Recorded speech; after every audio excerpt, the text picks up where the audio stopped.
यदि आप भी बिहार बोर्ड से मैट्रिक का फाइनल एग्ज़ाम 2027 में देने वाले हैं तो ये वीडियो काफ़ी इम्पोर्टेंट होने वाला है, क्योंकि इस वीडियो में हम लोग क्लास 10 के हिंदी का वैसे 100 ऑब्जेक्टिव क्वेश्चन देखने वाले हैं जो कि बहुत ही ज़्यादा वीवीआई है, इम्पोर्टेंट है। देख सकते हैं यहाँ पर खंड अ सबसे पहले आप सभी लोगों को मिलेगा। 2027 में भी यही रूटीन जो है रहने वाला है। क्वेश्चन पूछने का तरीका भी सेम रहने वाला है। 1 से 100 तक प्रश्न रहेंगे, जिसमें से मात्र आपको 50 प्रश्नों का ही उत्तर देना होगा। तो चलिए फटाफट से 100 क्वेश्चन को देखते हैं। बहुत ही इम्पोर्टेंट क्वेश्चन है जिसको कि वीवीआई कहा जा सकता है। इससे आपको 2027 के बोर्ड एग्ज़ाम में काफ़ी ज़्यादा क्वेश्चन देखने के लिए मिलेंगे। तो चलिए फटाफट से हम लोग क्वेश्चन को देखते हैं। सबसे पहले आप सभी लोग इस वीडियो को लाइक करके चैनल को सब्सक्राइब कर लीजिएगा और दोस्तों के पास ज़रूर शेयर कीजिएगा इस वीडियो को। देखिए 1 नंबर प्रश्न यहाँ पर पूछ रहा है, बाबा साहेब अम्बेडकर संपूर्ण वाङ्मय भारत सरकार के कल्याण मंत्रालय द्वारा कितने खंडों में प्रकाशित हुआ है? तो राइट आंसर यहाँ पर याद रखिएगा, option number D correct answer हो जाएगा। 21 खंडों में प्रकाशित हुआ है। नेक्स्ट प्रश्न देखिए, यहाँ पर दूसरा नंबर पूछ रहा है, काफ़ी ज़्यादा इम्पोर्टेंट है, जिसको कि वीवीआई कहते हैं। वीवीआई मतलब वेरी वेरी इम्पोर्टेंट। दूसरा नंबर यहाँ पर प्रश्न है, बुद्ध, कबीर और ज्योतिबा फूले किसके चिंतन व रचनात्मक के प्रेरक व्यक्ति रहे हैं? तो राइट आंसर याद रखिएगा, option number A correct answer हो जाएगा, भीमराव अंबेडकर के। याद रखिएगा, ऑप्शन नंबर ए रचनात्मक प्रेरक व्यक्ति रहे हैं भीमराव अंबेडकर के। तीसरा नंबर प्रश्न है, काम तो कासू बाबू का ही मालूम पड़ता है, इधर ही खेल रहे थे, यह किसने कहा? तो यह कहा था सोफर ने। राइट आंसर 3 का ऑप्शन नंबर बी हो जाएगा। ये सोफर ने कहा था कि काम तो कासू बाबू का ही मालूम पड़ता है, इधर ही खेल रहे थे। नेक्स्ट प्रश्न देखिए, यहाँ पर चौथा नंबर पूछ रहा है कि किसने लपक कर मदन को हाथों से उठा लिया? तो मदन को हाथों से कौन उठा लिया? गिरधर ने लपक कर उठा लिया था। राइट आंसर 4 का ऑप्शन नंबर सी हो जाएगा। 5 नंबर यहाँ पर प्रश्न पूछ रहा है, इसको थोड़ा छोटा कर लेते हैं। मदन पड़ोसियों के आवारागर्द छोकरों के साथ क्या कर रहा था? तो लट्टू नचा रहा था। राइट आंसर यहाँ पर ऑप्शन नंबर डी हो जाएगा। टाइपिंग में मिस्टेक है। देखिए ऑप्शन नंबर ए यहाँ पर है, बी यहाँ पर, फिर सी यहाँ पर डी होना चाहिए, बी लिखा गया, उससे कोई दिक्कत नहीं है। मदन पड़ोसियों के आवारागर्द छोकरों के साथ जो है लट्टू नचा रहा था। तो राइट आंसर सभी लोग ऑप्शन नंबर डी टिक कीजिएगा। 6 नंबर प्रश्न पूछ रहा है कि मैक्स मूलर का जन्म कब हुआ था? तो मैक्स मूलर का जन्म हुआ था 6 दिसंबर 1823 ईस्वी को। राइट आंसर 6 का ऑप्शन नंबर बी हो जाएगा। 7 नंबर यहाँ पर प्रश्न पूछ रहा है कि हितोपदेश का जर्मन भाषा में अनुवाद किसने प्रकाशित करवाया? तो राइट आंसर 7 का ऑप्शन नंबर सी हो जाएगा, मैक्स मूलर ने करवाया। नेक्स्ट प्रश्न 8 नंबर पूछ रहा है, मैक्स मूलर के अनुसार उनके यहाँ प्रचलित कहावतों और दंत कथाओं का प्रमुख स्रोत किसे माना जाने लगा है? तो राइट आंसर 8 का ऑप्शन नंबर डी हो जाएगा, बौद्ध धर्म को माना जाने लगा है। नेक्स्ट प्रश्न देखिए, 9 नंबर पूछ रहा है कि दैवत विज्ञान का अर्थ क्या है?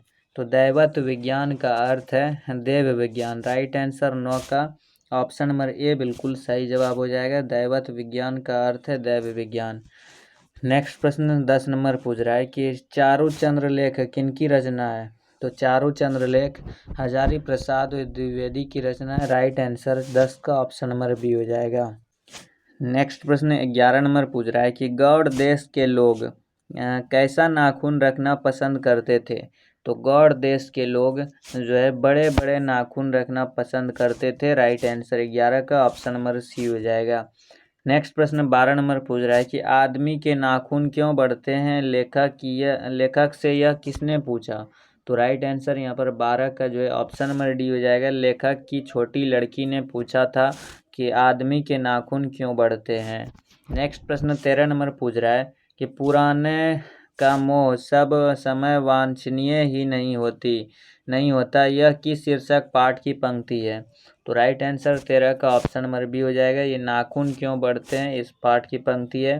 तो 13 का right answer option number B हो जाएगा। 14 नंबर प्रश्न पूछ रहा है कि नागरी लिपि शीर्षक पाठ किस पुस्तक से लिया गया है। तो नागरी लिपि शीर्षक पाठ जो है ये भारतीय लिपियों की कहानी से लिया गया है। ऑप्शन नंबर 14 का जो है सी बिल्कुल सही जवाब हो जाएगा। नेक्स्ट प्रश्न 15 नंबर पूछ रहा है कि कोंकण के शिलाहार, मानखेड़ के राष्ट्रकूट, देवगिरी के यादव तथा विजयनगर के शासकों के किस लिपि में लेख किस लिपि में है। तो 15 का यहाँ पर सभी लोग ऑप्शन नंबर डी टिक कीजिएगा, नंदी नागरी लिपि में। ऑप्शन नंबर 15 का जो है डी बिल्कुल सही जवाब हो जाएगा। नेक्स्ट प्रश्न 16 नंबर पूछ रहा है कि दंती दुर्ग के बाद राष्ट्रकूटों की गद्दी पर कौन बैठा। तो ऑप्शन नंबर 16 का जो है option number A right answer हो जाएगा, कृष्ण, यानी कि कृष्ण प्रथम बैठा था। राइट आंसर 16 का ऑप्शन नंबर ए हो जाएगा। 17 नंबर प्रश्न पूछ रहा है कि किसके गले में स्काउटों की तरह एक रुमाल बांधा था। तो राइट आंसर 17 का ऑप्शन नंबर बी हो जाएगा, बहादुर के गले में बांधा था। नेक्स्ट प्रश्न 18 नंबर पूछ रहा है कि सुखजीवी नामक उपन्यास किसने लिखा। तो राइट आंसर 18 का ऑप्शन नंबर सी बिल्कुल करेक्ट आंसर हो जाएगा, अमरकांत ने लिखा था सुखजीवी नामक उपन्यास। 19 नंबर प्रश्न पूछ रहा है कि बहादुर का बाप कहाँ मारा गया था। तो बहादुर का बाप जो है युद्ध में मारा गया था। 19 का right answer option number D हो जाएगा। 20 नंबर प्रश्न पूछ रहा है कि हिदायत शब्द का अर्थ क्या है। तो हिदायत शब्द का अर्थ हो जाएगा चेतावनी। तो 20 का right answer option number A हो जाएगा। नेक्स्ट प्रश्न 21 नंबर पूछ रहा है कि प्रगतिशील आलोचना किन्हीं अमूर्त सिद्धांतों का संकलन नहीं है, वह साहित्य की परंपरा क्या है। तो 21 का right answer option number B हो जाएगा, मूर्त ज्ञान। नेक्स्ट प्रश्न 22 नंबर पूछ रहा है रोहन नदी के दूसरी ओर आविन्यो का एक और हिस्सा है जो लगभग स्वतंत्र है, उसका नाम क्या है। तो राइट आंसर 22 का ऑप्शन नंबर सी हो जाएगा, विलनव ल आविन्यो। नेक्स्ट प्रश्न 23 नंबर पूछ रहा है कि साहने शब्द का अर्थ क्या है। तो साहने शब्द का अर्थ जो है सुशिर वाद्यों में साह। तो राइट आंसर 23 का ऑप्शन नंबर डी हो जाएगा। 24 नंबर प्रश्न है लेखक श्रीनिवास किस साहित्य के प्रतिष्ठित रचनाकारों में से एक है। तो राइट आंसर जो है 24 का ऑप्शन नंबर ए हो जाएगा, कन्नड़। नेक्स्ट प्रश्न 25 नंबर पूछ रहा है कि साहित्य अकादमी ने लेखक श्रीनिवास की कहानी संकलन का सन्ना कथेगुल्लू को किस वर्ष पुरस्कृत किया गया। तो राइट आंसर 25 का यहाँ पर ऑप्शन नंबर ए हो जाएगा, 1967 ईस्वी में पुरस्कृत किया गया था। नेक्स्ट प्रश्न 26 नंबर पूछ रहा है कि तुम्हारा क्या है माँ, तुम्हारे पास गाय बैल है, पैसा है, तुम्हें क्या मैं पाल सकता हूँ, यह किसने कहा। तो राइट आंसर 26 का ऑप्शन नंबर सी हो जाएगा, मंगम्मा का बेटा ने कहा था। नेक्स्ट प्रश्न 27 नंबर पूछ रहा है कि किस लेखक के कथा साहित्य में उड़ीसा का जीवन गहरी आंतरिकता के साथ प्रकट हुआ है। तो राइट आंसर 27 का ऑप्शन नंबर डी हो जाएगा, सातकोड़ी होता। नेक्स्ट प्रश्न 28 नंबर पूछ रहा है कि लक्ष्मी किसके घर में काम करती थी। तो लक्ष्मी जो है तहसीलदार के घर में काम करती थी। तो राइट आंसर 28 का ऑप्शन नंबर ए हो जाएगा। 29 नंबर प्रश्न है ढहते विश्वास कहानी में लक्ष्मी के पड़ोस का पढ़ाकू लड़का कौन था। तो ऑप्शन नंबर 29 का बी राइट आंसर हो जाएगा, गुण नदी था। नेक्स्ट प्रश्न 30 नंबर पूछ रहा है माँ शीर्षक पाठ के लेखक का नाम क्या है।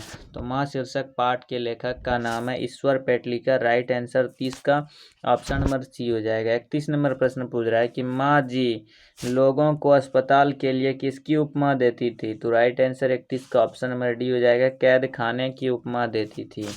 32 नंबर प्रश्न पूछ रहा है कि पापत्ती के चारों ओर खड़े डॉक्टरों ने बारी बारी से आकर किसकी सहायता से उसकी आंखों के भीतरी भाग का परीक्षण किया। तो राइट आंसर 32 का ऑप्शन नंबर ए हो जाएगा, ऑप्थल्मोस्कोप से। नेक्स्ट प्रश्न 33 नंबर पूछ रहा है अरे अपनी अमीरी दिखाने के लिए रसमलाई भेजी है क्या, यह किसने कहा। तो ये कहा था बिज्जू की पत्नी पुष्पा ने। नेक्स्ट प्रश्न 34 नंबर पूछ रहा है राम नाम बिनु बिरथे जगी जन्मा शीर्षक कविता के रचनाकार का नाम क्या है।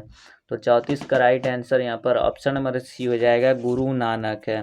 35 नंबर प्रश्न है अयानी शब्द का अर्थ क्या है? तो अयानी शब्द का अर्थ है गृह। राइट आंसर 35 का जो है ऑप्शन नंबर सी हो जाएगा। 36 नंबर प्रश्न पूछ रहा है वाणी कब विष के समान हो जाती है? तो वाणी जो है राम नाम के बिना विष के समान हो जाती है। 36 का right answer option number C हो जाएगा। 37 नंबर प्रश्न पूछ रहा है कि मोह मन मौनिक ले गयो चितय चोर नंदन नंद नंद यह पंक्ति किस कविता से उद्धृत है? तो राइट आंसर 37 का ऑप्शन नंबर ए हो जाएगा। प्रेम अयनी श्री राधिका से उद्धृत है। 38 नंबर प्रश्न है स्वदेशी शीर्षक कविता के कवि का नाम क्या है? तो 38 का right answer option number C हो जाएगा। बद्री नारायण चौधरी प्रेमगन है। नेक्स्ट प्रश्न 39 नंबर पूछ रहा है निम्न में से कौन सी रचना बद्री नारायण चौधरी प्रेमगन की है? तो बद्री नारायण चौधरी प्रेमगन की जीर्ण जनपद है। तो 39 का right answer option number D हो जाएगा। 40 नंबर प्रश्न है स्वदेशी कविता किसके संकलित है? तो राइट आंसर 40 का ऑप्शन नंबर सी हो जाएगा। प्रेमगन सर्वस्व से संकलित है।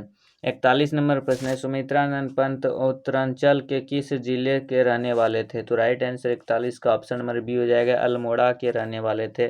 42 नंबर प्रश्न है भारत माता शीर्षक कविता किस काव्य कृति से ली गई है? तो option number C right answer हो जाएगा। ग्राम्या से ली गई है।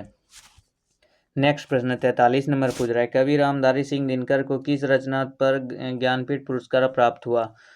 तो ज्ञानपीठ पुरस्कार उर्वशी पर प्राप्त हुआ। तो राइट आंसर 43 का ऑप्शन नंबर डी हो जाएगा। 44 नंबर प्रश्न पूछ रहा है कि देवता कहीं सड़कों पर गिट्टी तोड़ रहे देवता मिलेंगे तो खेतों में खलियानों में यह पंक्ति किस कविता से ली गई है? तो option number B right answer हो जाएगा। जनतंत्र का जन्म से ली गई है। 45 नंबर प्रश्न निम्नलिखित में सच्चिदानंद हीरानंद वात्स्यायन के आज्ञा की कविता कौन सी है? तो राइट आंसर 45 का ऑप्शन नंबर डी हो जाएगा। हिरोशिमा। 46 नंबर प्रश्न है कुंवर नारायण रचित इन दिनों साहित्य की कौन सी विधा है? तो राइट आंसर जो 46 का ऑप्शन नंबर ए हो जाएगा। काव्य संग्रह है। नेक्स्ट प्रश्न 47 नंबर पूछ रहा है कि मेरी नींद के दौरान कुछ इंच बढ़ गए पेड़ यह पंक्ति किस कविता की है? राइट आंसर 47 का ऑप्शन नंबर बी हो जाएगा। हमारी नींद। 48 नंबर प्रश्न है कवित्री अनामिका के पिता का क्या नाम था? तो कवित्री अनामिका के पिता का नाम था श्यामनंदन किशोर। 49 नंबर प्रश्न है कि अनुष्टुप किनकी रचना है? तो अनुष्टुप जो है अनामिका की ही रचना है। 49 का right answer option number C हो जाएगा।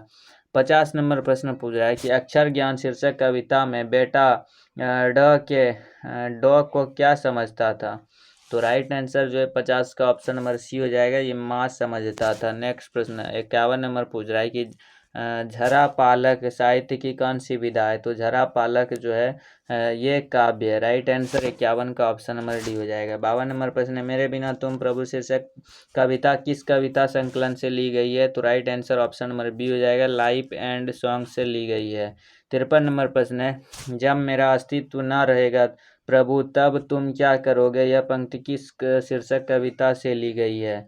तो 53 का राइट आंसर यहाँ पर ऑप्शन नंबर सी हो जाएगा। मेरे बिना तुम प्रभु से ली गई है। 54 नंबर प्रश्न पूछ रहा है कि रेनर मारिया रिल्के का जन्म कब हुआ था? तो रेनर मारिया रिल्के का जन्म हुआ था 4 दिसंबर 1875 ईस्वी को। 55 नंबर प्रश्न है कि रेनर मारिया रिल्के की माता का नाम क्या था? तो रेनर मारिया रिल्के की माता का नाम याद रखिएगा जीनिया था। 55 का right answer option number B हो जाएगा। 56 नंबर प्रश्न है हिंदी में स्वर वर्णों की संख्या कितनी है? तो हिंदी में स्वर वर्णों की संख्या टोटल 11 है। राइट आंसर जो है 56 का ऑप्शन नंबर बी हो जाएगा। 57 नंबर प्रश्न पूछ रहा है कि निम्न में से द्विगुण व्यंजन कौन है? तो द्विगुण व्यंजन इसमें से ड द्विगुण व्यंजन है। नेक्स्ट प्रश्न 58 नंबर प्रश्न पूछ रहा है कि योग न होने पर भी जो साथ रहे उसे क्या कहते हैं? तो राइट आंसर 58 का ऑप्शन नंबर सी हो जाएगा। अयोगवाह कहते हैं। 59 नंबर प्रश्न पूछ रहा है कि त वर्ण त का उच्चारण स्थान क्या है? तो त का उच्चारण स्थान जो है दंत है। राइट आंसर 59 का ऑप्शन नंबर डी हो जाएगा। 60 नंबर प्रश्न निम्न में अघोष वर्ण कौन है? तो अघोष वर्ण इनमें से त अघोष वर्ण है। नेक्स्ट प्रश्न 61 नंबर पूछ रहा है एक ही ध्वनि जब द्वित्व हो जाए तब वह कौन सी ध्वनि कहलाती है? तो right answer option number B हो जाएगा। युग्मक ध्वनि कहलाती है। यहाँ पर 62 नंबर प्रश्न है कि शयन शब्द का संधि विच्छेद क्या है? तो शयन शब्द का संधि विच्छेद से जोड़ अन है। राइट आंसर 62 का ऑप्शन नंबर बी हो जाएगा। 63 नंबर प्रश्न है निम्न में अशुद्ध शब्द कौन है? तो अशुद्ध शब्द इसमें से option number C right answer हो जाएगा। ज्योत्सना अशुद्ध शब्द है। नेक्स्ट प्रश्न 64 नंबर पूछ रहा है कि निम्नलिखित चिन्हों में अल्प विराम चिन्ह कौन सा है। तो अल्प विराम चिन्ह इसमें से option number A right answer हो जाएगा। इस तरीके का चिन्ह को अल्प विराम चिन्ह कहते हैं, इसको योजक चिन्ह कहते हैं, इसको प्रश्नवाचक, इसको जो है 64 का यहाँ पर ए बिल्कुल सही जवाब हो जाएगा। नेक्स्ट प्रश्न यहाँ पर देखिए 65 नंबर प्रश्न पूछ रहा है स्वर संधि के कितने भेद होते हैं। तो स्वर संधि के टोटल जो है 5 भेद होते हैं। तो 65 का right answer option number A हो जाएगा। 66 नंबर प्रश्न है निम्न में से जातिवाचक संज्ञा कौन है। तो जातिवाचक संज्ञा इसमें से नदी जातिवाचक संज्ञा है। नेक्स्ट प्रश्न है 67 नंबर पूछ रहा है संज्ञा के जिस रूप में व्यक्ति या वस्तु की नर या मादा जाति का बोध हो उसे व्याकरण में क्या कहते हैं। तो option number B right answer हो जाएगा, उसे व्याकरण में लिंग कहते हैं। नेक्स्ट प्रश्न 68 नंबर पूछ रहा है कि नाखून शब्द कौन सी लिंग है। तो नाखून शब्द यहाँ पर पुल्लिंग है। राइट आंसर जो है 68 का ऑप्शन नंबर सी हो जाएगा। 69 नंबर प्रश्न है निम्न में तत्सम शब्द कौन है। तो इसमें से तत्सम शब्द जो है ओष्ठ तत्सम शब्द है। 70 नंबर प्रश्न पूछ रहा है प्रियतम शब्द का स्त्रीलिंग क्या होगा। तो राइट आंसर 70 का ऑप्शन नंबर ए हो जाएगा, प्रियतमा। नेक्स्ट प्रश्न 71 नंबर पूछ रहा है कि साधुओं की संगति से बुद्धि सुधरती है या यहाँ से किस कारक का उदाहरण है। तो राइट आंसर जो 71 का ऑप्शन नंबर बी हो जाएगा, करण कारक का उदाहरण है। 72 नंबर प्रश्न हिंदी में कुल कितने सर्वनाम है। तो हिंदी में टोटल 11 सर्वनाम है। राइट आंसर जो है 72 का ऑप्शन नंबर सी हो जाएगा। 73 नंबर प्रश्न है जिन क्रियाओं का व्यापार और फलकर्ता पर हो वे क्या कहलाती है। तो 73 का right answer option number D हो जाएगा, अकर्मक क्रिया कहलाती है। 74 नंबर प्रश्न है मैं घड़ा भरता हूँ यह किस क्रिया का उदाहरण है। तो ऑप्शन नंबर 74 का राइट आंसर हो जाएगा, स्वकर्मक क्रिया का उदाहरण है। 75 नंबर प्रश्न है भूतकाल के कितने भेद होते हैं। तो भूतकाल के टोटल 6 भेद होते हैं। राइट आंसर 75 का ऑप्शन नंबर बी हो जाएगा। 76 नंबर प्रश्न पूछ रहा है कि उत्पत्ति की दृष्टि से शब्द के कितने भेद है। तो उत्पत्ति की दृष्टि से शब्द के टोटल जो है शब्द के 4 भेद है। राइट आंसर जो है 76 का ऑप्शन नंबर सी हो जाएगा। 77 नंबर प्रश्न है घोटक शब्द का अर्थ क्या है। तो घोटक शब्द क्या है। Right answer option number B हो जाएगा, घोटक शब्द तत्सम है। नेक्स्ट प्रश्न 78 नंबर पूछ रहा है कि एक मात्रिक स्वरों की संख्या कितनी है। तो 78 का right answer option number C हो जाएगा, 4। नेक्स्ट प्रश्न 79 नंबर पूछ रहा है वह शब्दांश जो किसी शब्द के अंत में जोड़ा जाता है क्या कहलाता है। 79 का right answer option number B हो जाएगा, प्रत्यय कहलाता है। 80 नंबर प्रश्न पूछ रहा है कि निम्न में देशज शब्द कौन है। तो इसमें से देशज शब्द जो है चिड़िया देशज शब्द है। नेक्स्ट प्रश्न 81 नंबर पूछ रहा है उपनिवेश शब्द में उपसर्ग क्या है। तो उपनिवेश शब्द में उपसर्ग उप है। राइट आंसर ऑप्शन नंबर 81 का डी बिल्कुल करेक्ट आंसर हो जाएगा।